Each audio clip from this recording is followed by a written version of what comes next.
the extent of the bleeding and the pressure of the bleeding indicated instantly to me that her aorta was shot, and her lung as well, because the blood had been flowing through her nose and mouth as well, so her lung was shot as well, and she died very quickly. Then I realized that a crowd was pulling someone towards us, and the mad person was shouting that I didn't want to kill her, and the shout were starting. The people were starting to beat him, and they took off his clothes and his shirt.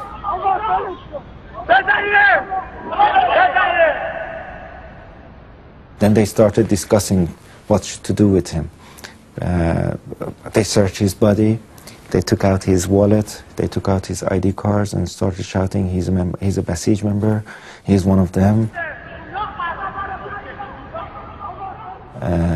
They couldn't give him to the police. They believed that because first of all, they would expose themselves, which was extremely dangerous on that day. And also they didn't believe that the police would do anything to him, because the Basij is very powerful and he would easily have gone away. So all of a sudden, in the chaos, they decided to release him. This ID card, confirmed by Dr. Hijazi as the Basiji at the scene, was later released onto the internet. It identifies him as a Basiji with a 3-day license from the Republican Guard to operate in Tehran. His name and phone number were published too. The number has since been disconnected.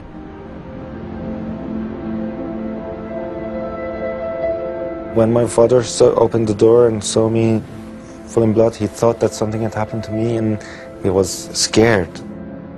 I answered with very short sentences without explaining much. And then they turned on the TV, and then it was CNN, and we saw that the film was being showing there with me in it. This is disturbing. I want everyone to know that.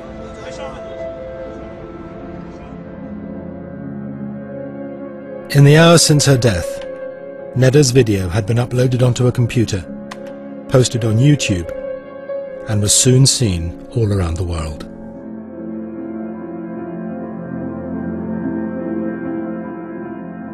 You've seen this video. What is your reaction? It's heartbreaking. It's heartbreaking.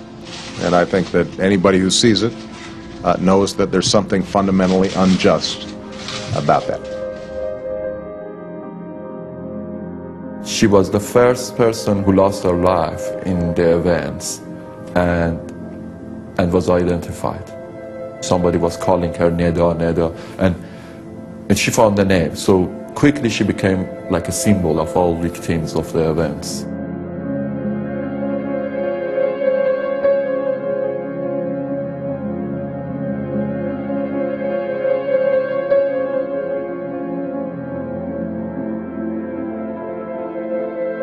The government confirms 10 other deaths that day. Hospital sources put the figure at over 30. Some protesters were even buried before their families were notified.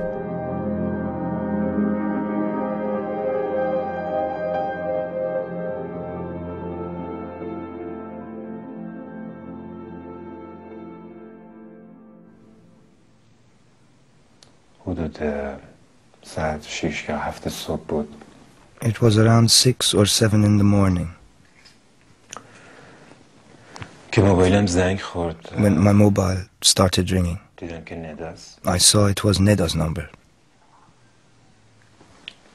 But it wasn't her.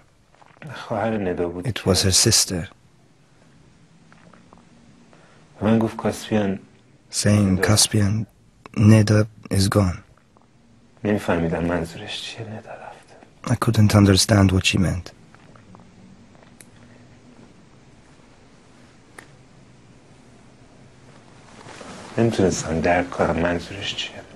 She tried to explain, but I couldn't believe what she was telling me.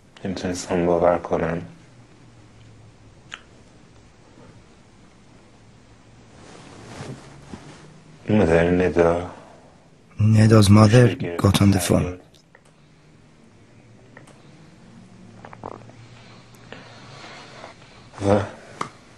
She was screaming.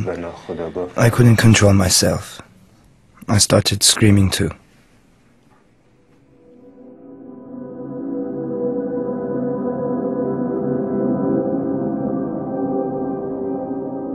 We were not allowed to hold a wake in her memory.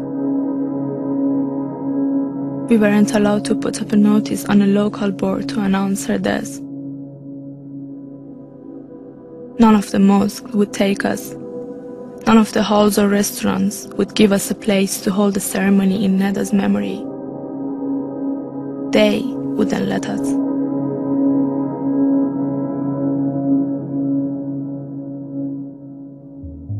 The authorities ordered the family and Caspian not to talk to anyone. But Neda's death had changed him, and he ignored them. آیا هیچ پارچه سبزی، هیچ علامتی چیزی همراه ایشون بود که فکر کنیم کسی که زاره به اصطلاح به اون دلیل به طرف ایشون شلیک کرده؟ ندا هیچی به همراه نداشت، حتی یه تکه سنگ، اهل خشونت و اهل هیچی نبود. نمیدونم آیا مقامات ایران حرفی دارن که بزنن؟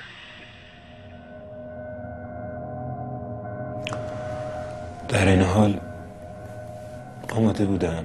I was ready to get shot through the heart. یه گلوله هم به قلب من بخوره. یا دستگیر بشم. Or get arrested. To be honest, I didn't care.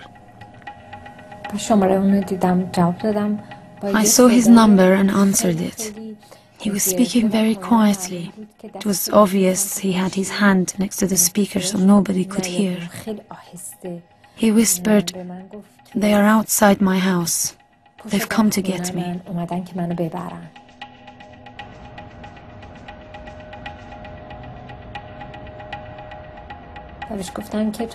I said to him, "I'm sure they're listening in on us now. None of us have done anything, so don't be afraid. Go and open the door. If they're outside the door, then they can easily take you anyway, so best to just open it yourself." Caspian was taken to Evin prison. The regime began a fight back, denying any involvement by government forces in Neda's death. ماجرای این خانومی که کشته شده و اشک تمساح آقای اوباما براش میریزه و قبل یه مفلکه‌ای راه انداختن. هر عاقلی که این فیلم رو ببینه میبینه کار خود اغتشاشگرانه، کار خود آشوب طلبانه. First, the official Fars news agency blamed the BBC correspondent John Line, saying he'd staged the death for a documentary. Then they reported Neda was still alive and living in Greece.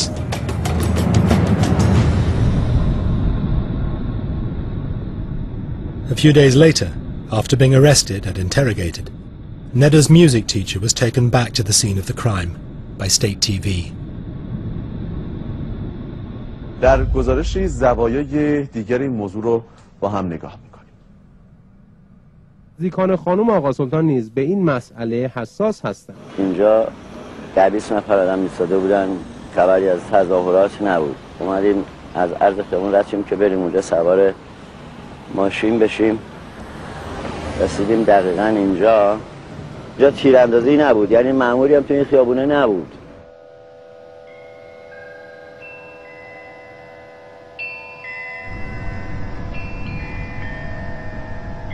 With the government denying any involvement in Neda's death, the other key witness decided to speak.